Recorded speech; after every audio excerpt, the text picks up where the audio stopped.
Alô, alô, eu sou Vinícius Félix e essa é mais uma edição do podcast Telefonemas. Podcast de entrevista onde eu sempre ligo pra alguém para bater papo, trocar ideia. E o meu convidado de hoje é o Lucas Silveira, que é guitarrista, vocalista, compositor da Fresno. Nosso assunto é o novo álbum da banda, o Sua Alegria Foi Cancelada. Esse papo, na verdade, foi feito para eu ter uma base para escrever sobre o disco da Fresno lá na Popload. Eu fui atrás do Lucas, achei que o disco talvez dialogasse com a cena, que é uma seção do site, sobre música brasileira. E ele me passou o disco, eu ouvi e achei que combinava mesmo com a sessão. Então a gente conversou para essa matéria, para eu poder escrever esse texto. Eu aproveitei a gravação aqui no podcast, então não é uma edição tradicional por ser uma entrevista pensada pro texto e não pro áudio. Mas tudo bem, eu falo mais sobre isso depois do papo. Antes do papo eu te lembro que o Telefonemas conta com o seu compartilhamento nas redes sociais. É assim que a gente chega para mais ouvintes. Compartilhe o Telefonemas nas suas redes sociais favoritas. E a gente também conta com a sua participação. Escreve pra gente no Twitter com a hashtag Telefonemas ou manda e-mail para telefonemaspodcast@gmail.com. Certo? Então vamos direto pro papo com o Lucas sobre o novo disco da Fresno. Com vocês, Lucas Silveira. Vamos lá, vamos conversar do disco. Como eu te falei, a ideia é fazer uma matéria pro site. E você falou muito da mudança sonora, tá?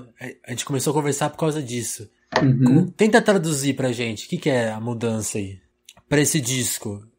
Eu sinto que ela veio aos poucos nos discos anteriores, mas agora ela tá mais forte, talvez. Diga aí, você vai falar melhor. Sim, a mudança ela vai sempre acontecer, cara. Porque, né? Talvez se algum dia eu tivesse encontrado a fórmula mágica, a batida perfeita, aí esse pau ficaria nela e me transformaria num desses artistas chatão que não muda, assim, que não muda nunca, né? Às vezes porque é meio refém de fã. É muito normal, a gente tem fãs que adoraríamos fazer de refém, mas a gente não deixa, assim. Inclusive a gente se vê muito como, vamos lá, um influenciador dos fãs, assim, porque teve bandas que, sei lá, 10 anos atrás a gente não parava de falar sobre, tipo Amberlin, umas bandas assim que quando vê, isso resultou nessas bandas, inclusive, existirem no Brasil, de ter carreira e pá. Da mesma maneira, sei lá, nos últimos anos, com certeza eu fiz um monte de cara gostar de Bon Iver, umas coisas assim. E, enfim, coisas que eu vou gostando, vou conhecendo e vou incorporando na minha maneira de fazer música, vão entrando cada vez mais, assim. Mas se existe alguma mudança que... eu não, acho que foi bem gradual, mas o que eu percebi, assim, que acho que talvez tenha te dado essa cara de mudança, foi porque quando a gente terminou o disco A Sinfonia de Tudo Que Há, eu meio que falei assim, chega de orquestra, entendeu? Porque eu tava indo para esse lado, e é legal, mas eu acho que com Sinfonia de Tudo Que Há, eu talvez cheguei...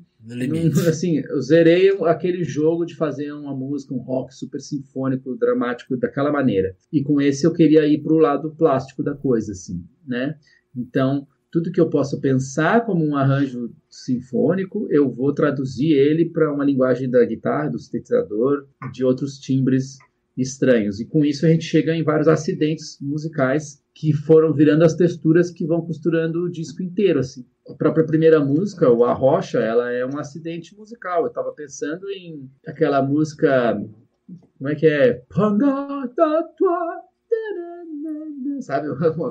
Não lembro como é que é o nome dessa música, mas é uma música muito famosa que é tum, tum, tum, tum, tum. É uma música orquestrada, que era até propaganda do Ajax quando a gente era criança. Só que quando o Guerra ouviu, ele falou, cara, isso é uma rocha, man. E aí eu falei, tá, então vamos fazer ela ser uma rocha. Aí a gente ficou sampleando baterias de tudo quanto é lugar e montando essa rocha. E aí o Luiz Lins tinha lançado uma música chamada A Canção Mais Triste, sei lá o que. Como é que é? A Canção Mais Triste do Ano. E aí eu falei, então vamos fazer a rocha mais triste do mundo inteiro. Também porque tem essa coisa do A Rocha, claro que tem esse lado da sofrência, mas é uma sofrência diferente, né? Uma sofrência, vamos lá, que tem até um pouco do drama, assim, se tu for ouvir uma Maiara e Maraíza, essas coisas, tem um pouco até daquele drama emo mesmo, assim, que é de transformar um drama amoroso no fim do mundo. E nesse disco a gente fala de uma maneira não dramática sobre situações que de fato são o fim do mundo pra gente, seja o que está acontecendo com o mundo e com o nosso país, mas também com os dramas da vida adulta, né? Que a gente fica até com saudades dos dramas da vida adolescente, que era só um amor correspondido, assim. E os dramas da vida adulta, eles são realmente situações de vida ou morte, e que a sociedade, São nossos situações pais mais não nos definitivas, prepararam, né? e eles não nos prepararam para lidar com isso, né? Sei lá, a geração dos nossos pais lidou com isso, negando isso, e depois ficando com câncer, ou sei lá, ou virando alcoólatras. Uhum. E a gente talvez seja a primeira geração assim que começou a lidar com isso, e eu espero que a geração da minha filha seja a geração que não tem problema com isso, ou que tenha outros problemas mais evoluídos. Assim. Então, a tristeza que permeia o disco, ela não é aquela tristeza que permeia o primeiro disco da Fresno, que era uma coisa, tipo assim, ela não me quer, isso é o fim do mundo. São coisas que são realmente o fim do mundo agora, que a gente passa a abrir os olhos para isso. Mas isso também vem de uma coisa, eu acho que a gente pegou uma fase muito otimista também, né? Você não sente Claro, isso? uma fase de sentir que as coisas estavam melhorando, e de fato estavam, e também por a gente tinha TV aberta, basicamente, então muita informação não chegava muito até a gente. A internet servia para baixar música e para sites de putaria, sabe? Então, depois que foi começando a ter essas mídias mais alternativas, e claro, no meu ambiente de universidade, tinha muita gente que era super bem informada, super letrada e super sabia o que estava acontecendo, mas mesmo assim não era coisas que chegavam nas conversas do mundo inteiro. Então, sim, existia esse senso de aquela coisa que os caras estavam lutando contra nos anos 60, 70 e 80, parecia que essa luta não era mais nossa, assim, era uma luta legal, parabéns por terem lutado, obrigado por a gente estar no mundo, Já vencemos entre aspas, e tal. livre.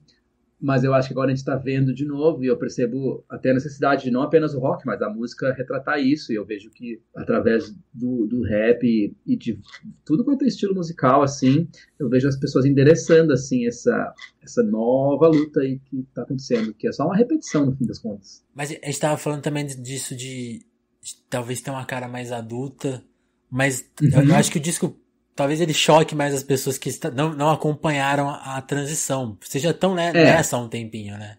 Você sente que talvez isso aconteça? Com as pessoas pegarem as músicas sem tanta guitarra, com essa proposta diferente mesmo. O que eu quero que aconteça o choque, eu sempre proponho o choque e a conversa a respeito do que a gente está fazendo, e também proponho conversa a respeito sobre as coisas que a gente está falando, né?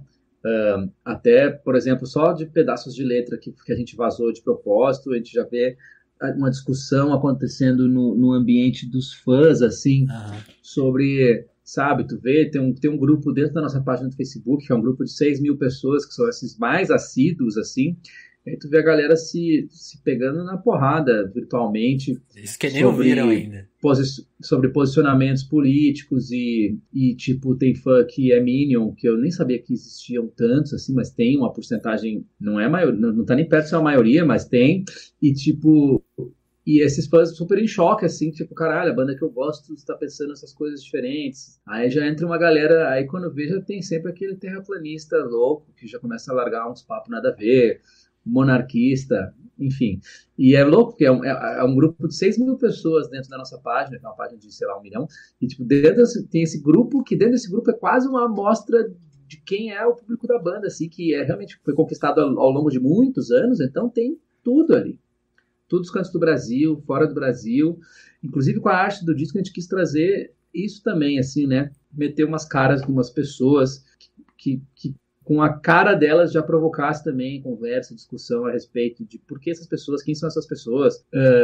Isso eu tô curioso, eu queria que você contasse quem são essas pessoas, até porque o disco tem umas participações, eu queria que você falasse das participações que estão na parte de arte, da parte visual e a parte também musical. Quem que entrou? Quem que você chamou para conversar? Eu quis, assim, a gente teve a ideia, na verdade, essa ideia da parte gráfica foi a Camila Cornelsen, ela foi muito importante nessa coisa de conceber a arte.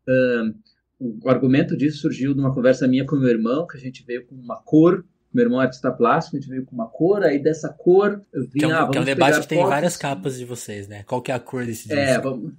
Vamos fazer umas imagens e vamos interferir nelas e vamos estragar elas de maneira física e não com filtro de Photoshop. Essa era a minha ideia lá no começo. Aí eu apresentei isso para Camila, que é uma diretora de arte super ultra bombada e premiada, e aí ela e meio falei assim, pira aí, tem as ideias, de total carta branca para ela.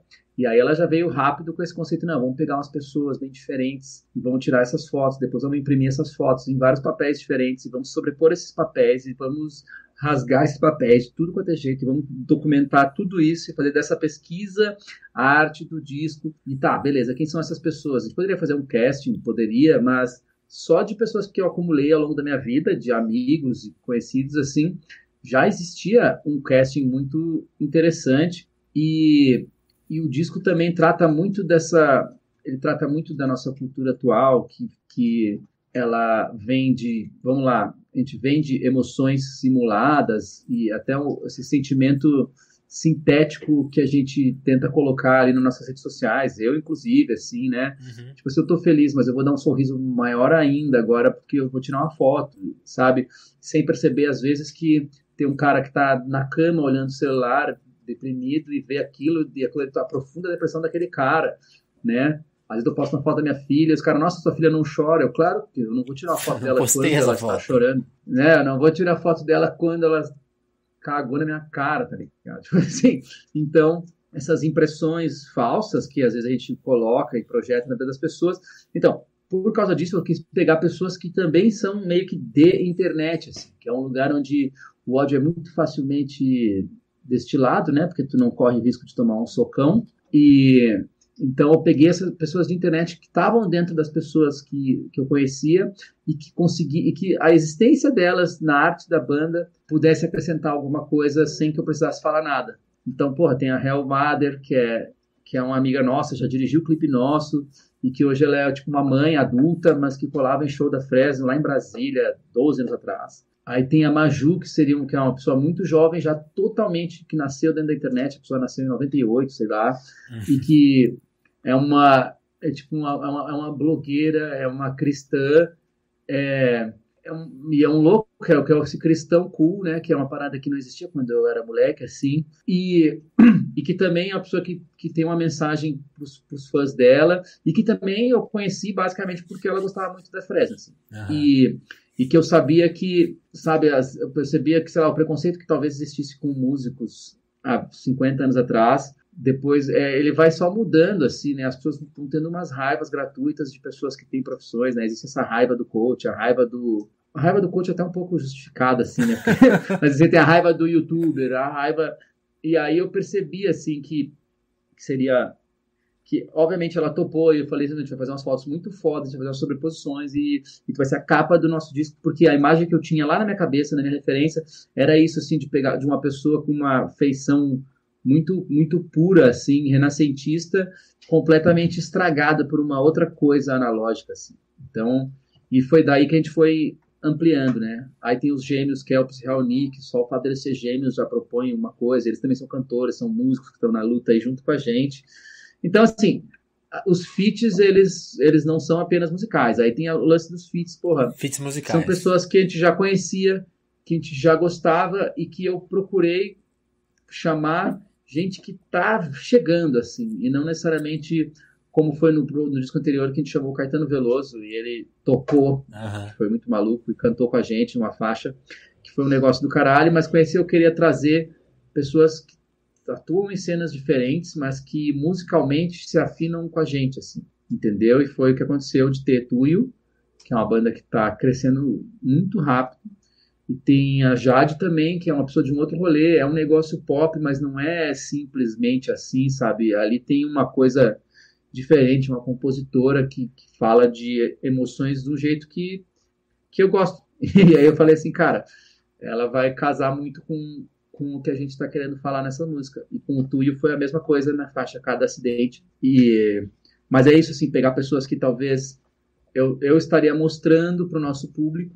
Claro que já tem um feat de público grande, o público já meio conhece, mas trazer, assim, né? Eu acho que é importante não ficar naquela punheta roqueira, assim, que é nada contra, mas é que às vezes fica naquela coisa do rock, sendo que eu não fico procurando muito o que é o rock, eu fico procurando coisas boas, assim, tanto que se for ver uma playlist que a gente está fazendo de inspirações do disco, basicamente não tem rock, assim, eu acho que o rock é meio que nosso DNA, a gente meio que, vamos lá, enquanto banda nascemos dentro de um cenário, de um formato rock, mas o que nos alimenta e que a gente reprocessa e imprime de maneira roqueira são coisas que a gente ouve de tudo quanto é estilo, cara. Tem cara na banda nordestina, tem gaúcho, tem sabe? Então, assim, a gente é só um somatório de tudo isso. Aí cabem duas perguntas. O que tem nessa playlist de inspirações?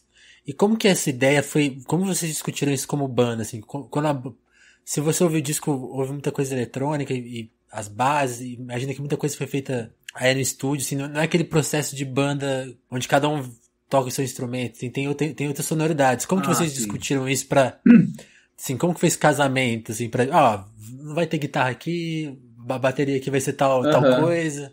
Eu acho que o que cada um traz pra banda, mais do que tocar uma coisa, é o insight, as decisões ali que a gente toma no processo. Claro que muitas músicas surgem de demos minhas que já chegam até bem prontas, mas elas sempre vão passar por um crivo e às vezes por a própria distorção ali da discussão que a gente está tendo, né?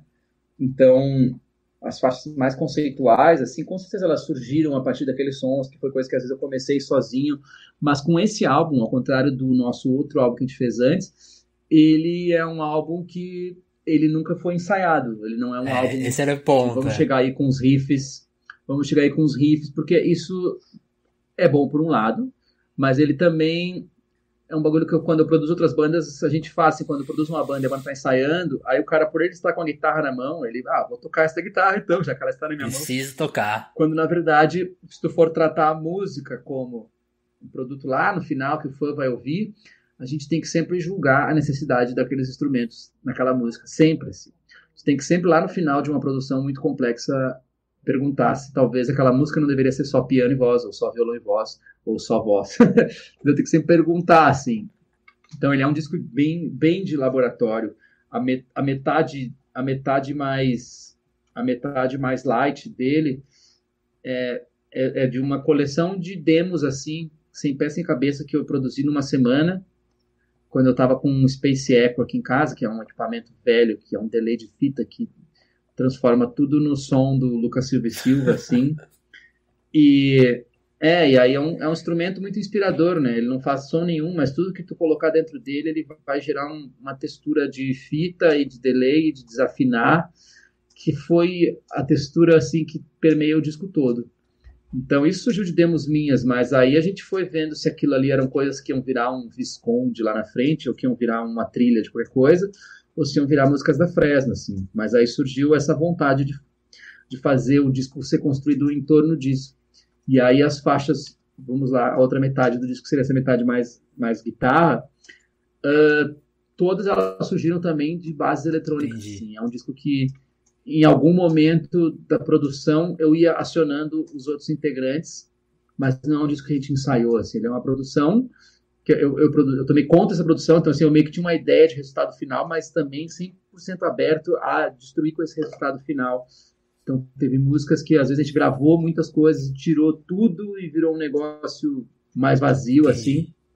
E as faixas que já saíram, por exemplo, Natureza, Caos e Convicção, são músicas que o Guerra gravou a bateria meio que sem saber o que ele estava tocando, assim, e tocava a bateria sem saber. Quando a pessoa sabe que está contribuindo sem saber para o que ela está contribuindo, tu consegue um resultado mais orgânico, assim. Tipo, tu consegue... A pessoa não entra na biblioteca de batidas que ele tem, na biblioteca de... Sabe? A pessoa joga fora da zona de conforto. Claro que não é qualquer músico que eu posso pegar e tirar ele da zona de conforto, assim, mas o Guerra, o Elmário, que é o cara do synths da banda, tecladista, ele já é um cara que funciona de uma maneira diferente. Ele gosta de ficar pensando, dormir em cima dos sons. Então, eu mandava bounces para ele das músicas com alguns instrumentos e com outros não, sabe? Mas sempre meio que brincando com a expectativa das pessoas, assim. E aí, quando a música foi indo pro lado da mixagem, aí vira aquela coisa, a gente mora tudo na mesma cidade, mas a gente ficava também, às vezes, muito pro WhatsApp, mandando resultados parciais, assim, Entendi. e sempre vai ter algum momento lá na mixagem onde fica todo mundo mixando o disco, assim, que é o momento da treta. Mas esse disco nem teve muita treta, assim, porque a gente chegou num modus operandi que funciona para todo mundo, e todo mundo fica feliz, e, e que é uma coisa que só depois de algum tempo as bandas desencanam, que, mas como nós tocaremos isso ao vivo? Isso é Outra história. outro problema. E é um problema ótimo de resolver, assim, né? Que é usar a criatividade para fazer aquela música ser atraente no show. Mas isso é completamente de menos. É o que eu mais falo quando eu tô produzindo uma banda, que o cara, isso não é um problema. Você está inventando um problema. Como eu vou tocar isso ao vivo? Isso é um problema que vai afetar as pessoas que compraram ingresso. Então faz uma música que faça as pessoas comprar ingresso. Depois que eles comprarem ingresso, tu pode, inclusive, sentar no palco e falar, não, vou tocar essa música. Assim, porque o cara já comprou ingresso. E às vezes as pessoas entram numas, assim, de ficar limitando a criatividade pela capacidade de reproduzir aquilo ao vivo. Sendo que o show nunca é uma situação ideal. O show é sempre uma doideira. E é o que faz o show ser massa, é a imprevisibilidade, assim. Falta luz e tu tem que fazer todo ele no violão. Então, esse disco foi um disco que não teve essa preocupação. E eu tenho certeza que daqui a 2 semanas, quando a gente começar a ensaiar ele, vai ser uma coisa bem prazerosa, assim. Vai aparecer outras coisas, vai aparecer guitarra onde não tinha, Que sabe? legal. Então quem tiver essa impressão, esse disco é um Lucas mais solo, tá longe disso. Tá muito longe. Mas assim, a minha história como compositor, ela é a mesma história da Fresta. Tipo assim, desde que eu comecei a compor, eu tenho uma banda, então sempre vai ter muito eu impresso ali, porra, produzo esse negócio, mas diferentemente do Billy Corgan da vida, Você não é um cara antidemocrático. isso não é uma ditadura. Inclusive, a treta que existe, né, assim, que faz as bandas acabarem é quando uma pessoa não confia tanto mais no insight da outra, ou quando existe talvez um duelo de lideranças, né? Aí é que começa a dar umas tretas, assim, banda que tem às vezes, tipo Titãs, né? 4 compositores, é óbvio que vai dar merda. Os Beatles, tipo assim, uma banda que relegava o George Harrison a um segundo escalão dos compositores, sendo que ele seria o líder de qualquer outra banda do mundo, entendeu? Então, assim, nesse caso, por ser uma coisa que a gente opera dessa maneira há 20 anos, eu tenho, graças a Deus, assim, a confiança dos caras que são da banda, né? Porque se eu não tivesse, talvez eu nem me arriscaria e talvez isso influiria até na minha maneira de fazer música, porque talvez eu ia fazer, tentando fazer elas serem aprovadas pela, sabe? Então não é esse o pensamento, assim, por isso eu sou muito grato pela composição de mentes ali na banda. Claro que a gente treta, mas a gente dificilmente treta por música, meio que nunca, assim, a gente treta por outras coisas, sabe? Entendi. A gente treta, sei lá, para escolher o single, treta para gastar, Como vai gastar grana? treta para investir dinheiro numa coisa que não é outra coisa. Entendi. Você conseguiria resumir É isso. o tema principal do disco? Você conseguiria discutir 3 tópicos que estão mais presentes? Esse disco, o nome dele já é bem autoexplicativo, e a maneira com que ele está escrito, Sua Alegria Foi Cancelada, é como se fosse uma agente de telemarketing te dizendo isso, assim, não é a pessoa que tu ama dizendo isso. Sobre essas coisas, dessas relações indiretas e sobre a tristeza adulta, assim, de tu contemplar problemas que não têm solução. Ou melhor, tem 2 soluções que vão trazer alguma perda, assim. Então é bem diferente da tristeza que a gente lidava, assim, e que nos últimos álbuns, na verdade, eu estava lidando super, na verdade, com uma esperança, assim, né? Eu sentia até no próprio fã da banda, assim, que ele buscava isso nas nossas músicas e as músicas acabavam dando isso para eles, assim. E então, assim, é sobre essa tristeza que não é dramática, assim, uma tristeza meio que é a pior de todos, né? Quando o cara não tá nem desesperado mais, ele só tá. Como é que é a palavra? Ele só está se contentando com aquilo, assim. E isso permeia o disco inteiro.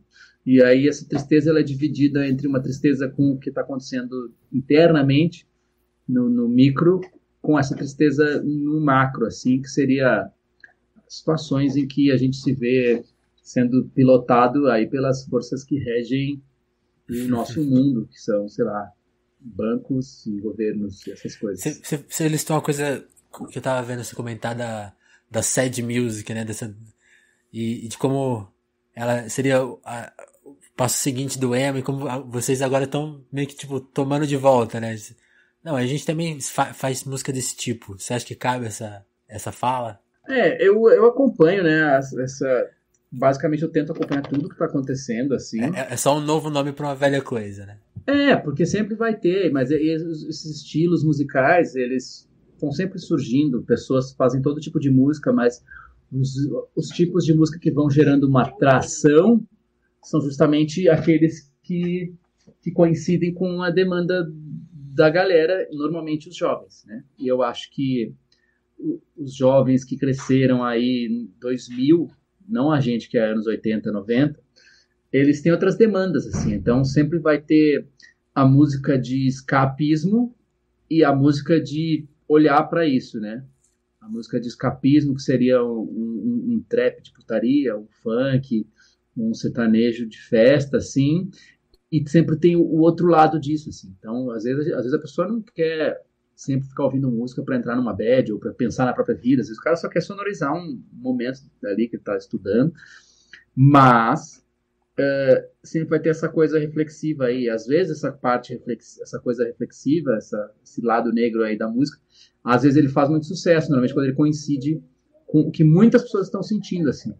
E quando eu vejo essa galerinha bem jovem produzindo coisa em casa, tosca, e dando o nome de lo-fi para isso, por de fato ser lo-fi, e isso resolvendo, inclusive, o problema da tosquice, e da tosquice sendo uma parada legal e fazendo parte daquele estilo, eu acho que isso lembra muito a fase em que a gente da Fresno não tinha nem como gravar as músicas com bateria e guitarra, porque a gente era meio incapaz de tocar junto direito, e as músicas da gente se resumiam a demos que eu fazia no violão, assim, e que por alguns anos, entre 2000 e 2003, as pessoas achavam que Fresno era aquilo, aquele cara tocando violão, o que fez com que muito cara que gostava de Dashboard comparasse, assim, embora Dashboard fosse super bem produzido e o nosso fosse uma podreira, assim.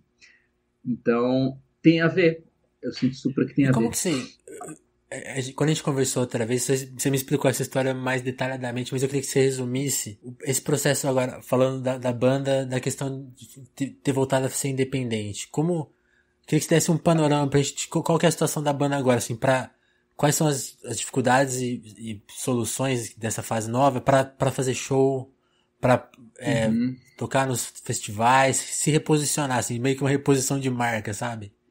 Queria que você explicasse se tem isso e como que funciona. A principal diferença quando tu é independente é que tudo que acontecer de bom e de ruim é culpa tua. E tu pode se munir de pessoas à tua volta para te ajudar, te assessorar o quanto tu quiser e o quanto tu puder pagar para isso.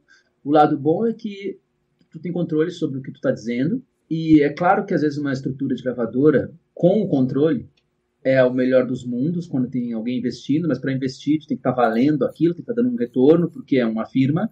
E no caso, a gente, quando ficou independente em 2011, a gente passou a tratar a nossa banda como uma firma e passamos a otimizar todos os setores assim, de maneira que a gente pudesse viver de música bem que nem a gente vive hoje, sem enormes perrengues, assim. Tem perrengues, mas não tem os enormes perrengues, mas tendo como troca o principal, que é uma liberdade criativa que vai fidelizar o nosso fã, que no fim das contas é a única coisa que importa, assim, que é ter pessoas gostando da banda.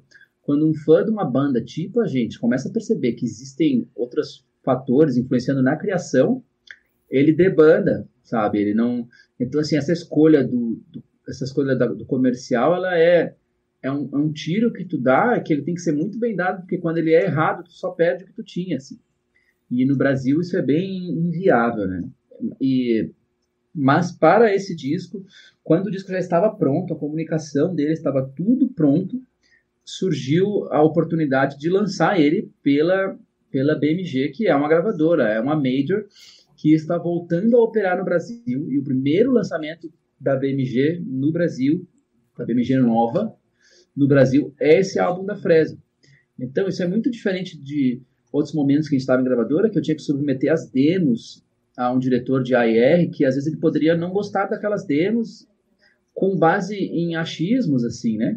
E hoje em dia, no caso da BMG, os artistas que eles têm lá fora, que é tipo Lenny Kravitz, sei lá, umas artistas que meio que super já existem, que já tem uma cara, eles costumam opinar apenas em áreas onde eles têm expertise, que seria divulgação divulgação nas plataformas, direitos autorais, coisas assim. E nas áreas onde não há expertise, que seria tipo produzir, decidir que volume vai ser a guitarra ou o teclado, isso aí deixa para o artista. Então essa liberdade total e de a gente continuar sendo dono do nosso material, isso é muito importante. A gente conseguiu isso, é um negócio bem inovador, um formato novo, assim, que ele fica, de fato, assim, ele tem todo esse lado bom do independente e o lado bom do suporte de gravadora. É claro que se a gente fosse uma banda que não tem nenhum álbum lançado, a gente não estaria na posição de estar com esse tipo de oportunidade acontecendo, assim. Mas a gente já tem essa longevidade, é uma banda que tem um catálogo, né?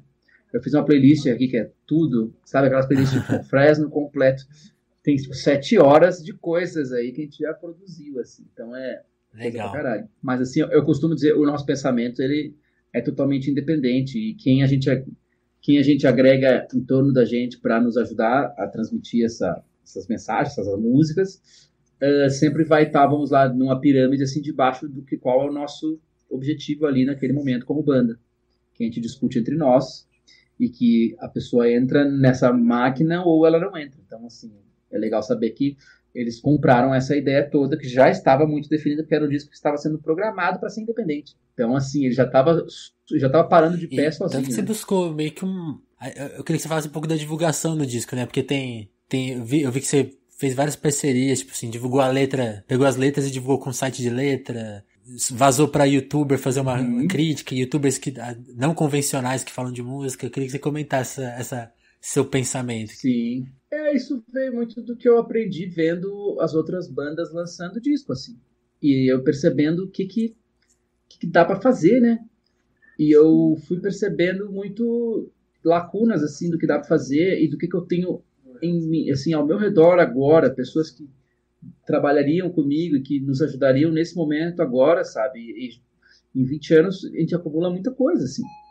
Então fica bem clara essa ali tem muito dedo meu, mas também eu submetendo isso para o pessoal da gravadora, que nesse momento está 100% focado nesse lançamento, o negócio vai tomando outra proporção, assim. Deixa que eu falar com o Vagalume, que os caras vão soltar as letras, que, porra, Vagalume é um site que atinge o povão, assim, que às vezes não procura mais letra da Fresno, sabe?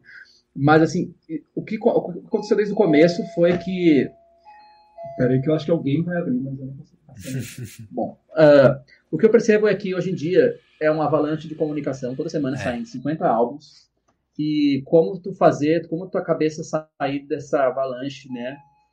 E o único jeito é tendo uma divulgação muito forte e que dure bastante tempo, porque às vezes naquela semana o cara estava viajando e ele não pôde, só um pouquinho. Beleza.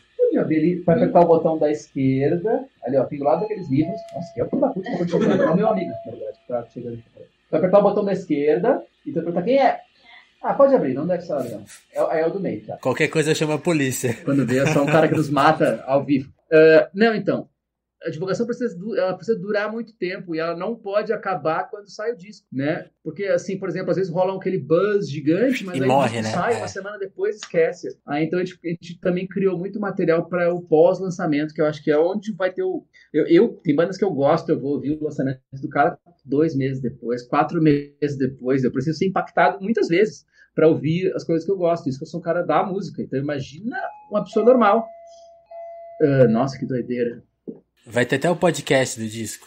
Vai ter o podcast do disco, que isso aí também faz parte de pegar os superfãs e dar coisas para eles curtirem, né? Isso não é um bagulho que é focado em todo mundo, mas a gente tem uns superfãs que é importante dar material para eles dissecarem, assim. E aí, o cara que quer só o disco, ele vai pegar só o disco, mas o cara que quer uma experiência super, ultra profunda, ele vai ter também. Cara, eu vou lá abrir, tá? Porque eu não tô entendendo. Beleza, vai lá que a gente resolve depois. Quem é? 1 minuto aí, tá? Olha só. É que tinha chegado a cerveja, né, cara? Entendi. Tinha chegado a cerveja e, enfim, agora temos cerveja para hoje de noite. Então, tá me ouvindo? Tô te ouvindo. Tá. Pra retomar, eu ia falar, nisso, né, nessa liberdade artística, o quanto você acha que ela influencia em você ter um resultado melhor, um resultado que te agrade 100%, assim? Você ter um disco que você goste dele, Talvez seja a primeira vez que isso aconteceu ou uma das primeiras vezes. O grande lance, cara, a gente já fez muita coisa, a gente já se arriscou para muitos lados, a gente já foi conservador também. E, sei lá, no dia que eu ganhei um disco de ouro, foi possivelmente um dos dias mais cagados da minha vida, assim. Por quê? Então, porque eu sabia que aquilo... Foi meio que o dia que eu descobri que aquilo era uma farsa, inclusive, assim. Então, eu queria até, que nem o Jim Carrey falou algo parecido, mas, assim, eu gostaria que todo músico iniciante tivesse uma música em primeiro lugar na Billboard e fosse no Faustão e ganhasse um disco de ouro, assim, no mesmo dia, só para entender que aquilo não vai definir o teu sucesso, sabe? Inclusive, normalmente é a fase quando o cara tá mais fudido, assim, ou seja, de trampo, de não ter tempo para curtir aquilo, ou então porque aquilo pode acabar gerando mais cobranças, ou aquilo que tu conseguiu foi fruto de uma cobrança que só serviu para, às vezes, um cara que se coloca acima de ti e fala assim, viu, ó, fez o que eu mandei, toma aí teu disco de ouro. Quando, na verdade, ele também decidia se o disco ia ser de ouro ou não, sabe? Teve muita... Não foi o nosso caso, mas já teve banda que a gravadora foi lá e comprou 40 mil discos para dar o disco de ouro pro cara, assim. Isso rolava demais ali há uns 10, 12 anos atrás. Então, meio que para forçar o disco de ouro, para dar aquela empurrada, que é exatamente a mesma coisa que comprar view no YouTube hoje em dia, assim. Então, cara... então, assim, a única coisa que te faz bem é tu saber que tu deu o teu melhor, que aquilo ali é o máximo que tu conseguiu fazer, que aquilo ali é o que tu acredita muito, que qualquer resultado que tu tiver daquilo vai ser massa e vai te dar orgulho, assim. Entendi. E a pergunta ficou em aberto, das referências. Quais são as referências que você acha que você conseguiu colocar nesse disco que vão trazer novos ouvintes, talvez? O que me influencia de verdade no que eu faço, assim, eu ouço muita trilha de filme, eu ouço muita coisa, tipo, e bandas que poderiam fazer trilhas de filme, sabe? Então, a minha influência vem muito do post-rock, tipo Mogwai, Explosion in the Sky, que são as primeiras para mim, que eu entendo por post-rock. Então vai vir muita coisa daí. Eu ouço Radiohead pra caralho. E no Brasil, eu acompanho muitas bandas de uma cena mais nova que estão fazendo uns puta lance massa, tipo Raça, tipo Terno Rei, o Terno, que não é rei.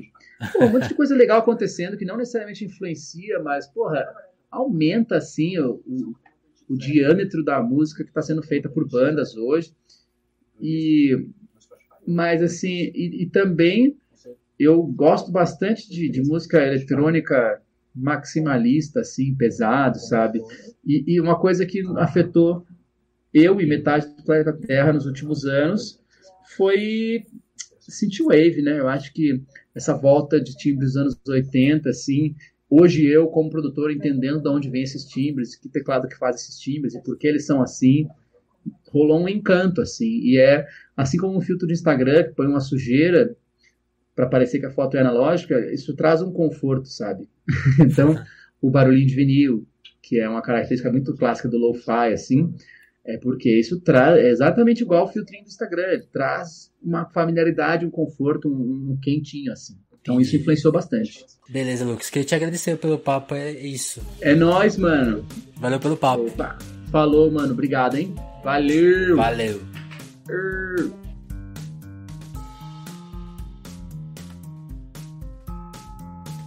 Alô, e aí, pessoal? Gostaram do papo com o Lucas? Espero que sim, eu gostei bastante. Não sei se vocês notaram, mas uma conversa um pouco diferente, né, do que acontece aqui no podcast. Foi menos um papo e mais uma entrevista um pouco objetiva, porque eu precisava de tirar nessa entrevista as informações para o texto, né? Então eu não pensei muito no podcast, pensei mais no texto. Mas acho que ela também serviu aqui para o podcast. Espero que vocês tenham gostado como eu gostei. Repetindo aqui, né? Já falei que eu gostei, estou repetindo. Então quero agradecer no episódio de hoje ao Lúcio Ribeiro, que achou legal que eu trouxesse a entrevista que eu escrevi lá para Popload aqui pro podcast. Obrigado, Lúcio. E também quero agradecer a um pessoal que lá no Twitter me ajudou no tweet que eu fiz pra gente conseguir alcançar a marca de 800 seguidores no Spotify. Eu divulguei um tweet lá, pedi pro pessoal dar like, que eu ia linkar alguns episódios naquela thread. E que eu quero agradecer o pessoal que deu like e ajudou. Agora a gente tem mais de 800 seguidores no Spotify. Então todo mundo que ajudou, muito obrigado, porque vocês fizeram parte de uma campanha bem sucedida. Alcançamos essa meta e agora vamos para metas mais ambiciosas. Então quero agradecer a Clara, o Adriano, a Renata, a Patrícia, o Douglas, o Kleber, o Thomas, a Bruna, Giovana, Francisco, o Bruno, Gabriel e o Gustavo. Pessoal, muito obrigado. Vou enviar esse episódio para vocês ouvirem. Mas é isso, muito obrigado mesmo, porque foi graças a esses likes que a thread foi super bem sucedida e conseguimos. Lá estamos agora acho que com 803 ou talvez 802 seguidores. Acho que são 803. Então, por conta disso, fica de novo a minha dica de todo episódio. Compartilhem o Telefonemas, usem a hashtag Telefonemas no Twitter, escrevam por e-mail telefonemaspodcast@gmail.com e participem do Telefonemas. Esse espaço é de vocês, essas conversas também são de vocês, nossos ouvintes queridos. Certo? O que eu tinha para dizer nesse episódio, acho que era isso. Então, um abraço, muito obrigado, pessoal. Até a próxima edição do Telefonemas.